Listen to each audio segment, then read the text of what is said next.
एक बिन माँ की लड़की ने वो कर दिखाया जो किसी ने सोचा भी नहीं था। गांव के आखिरी छोर पर एक छोटी सी कच्ची झोपड़ी थी। उसी झोपड़ी में रहती थी गुड़िया, एक बिन माँ की लड़की। जब वो सिर्फ 5 साल की थी, तब उसकी माँ बीमारी से चल बसी। उस दिन के बाद गुड़िया की जिंदगी में माँ शब्द सिर्फ याद बनकर रह गया। गुड़िया के पिता रामदीन खेतों में मजदूरी करते थे। सुबह अंधेरे निकलते और रात थके हारे लौटते।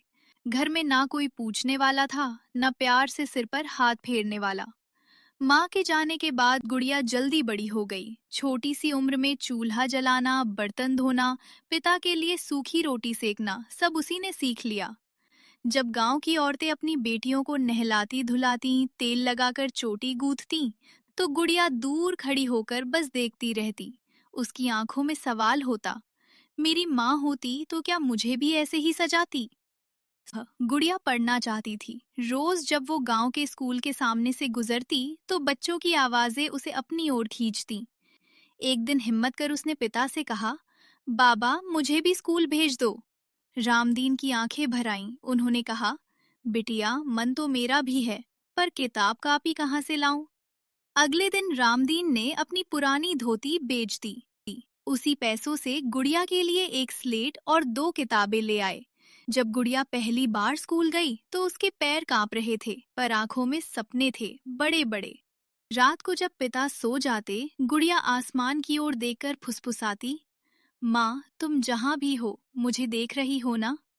त्योहारों पर उसे माँ की कमी सबसे ज्यादा खलती। जब सबके घरों में पकवान बनते, गुड़िया के घर बस सादी खिचड़ी होती। कभी कभी गांव की कुछ औरतें ताना मार देती, बेचारी माँ नहीं है तभी तो ऐसी है। उन बातों से गुड़िया का दिल टूट जाता, पर वो रोती नहीं थी। वो जानती थी रोने से कुछ नहीं बदलेगा। एक साल भयंकर बारिश आई, खेत डूब गए, काम बंद हो गया। रामदीन बीमार पड़ गए। अब घर की जिम्मेदारी गुड़िया पर आ गई। वो स्कूल से लौटकर लोगों के घर बर्तन मांजने लगी। रात को थककर पढ़ाई करती और सोचती, माँ होती तो शायद मुझे ऐसे काम ना करने पड़ते।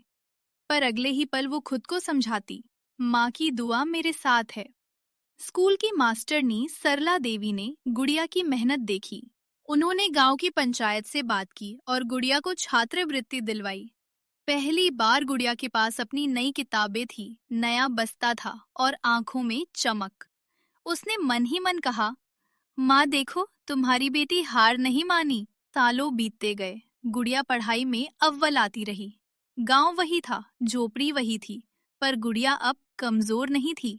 जब वो 10वीं पास हुई, रामदीन ने कांपते हाथों से उसका सिर चूमा और कहा, बिटिया तू मेरी नहीं, मेरी ताकत है। उस दिन गुड़िया रो पड़ी, पर ये आंसू दुख के नहीं थे, ये जीत के थे। अंत आज गुड़िया शहर में पढ़ रही है। जब भी गांव लौटती है, माँ की याद में उस पुराने पीपल के नीचे दिया जलाती है। वो जानती है माँ साथ नहीं है, पर माँ की छाया हमेशा उसके सिर पर रही। क्योंकि बिन माँ की लड़की कमजोर नहीं होती, वो हालातों से लड़ना सीख जाती है।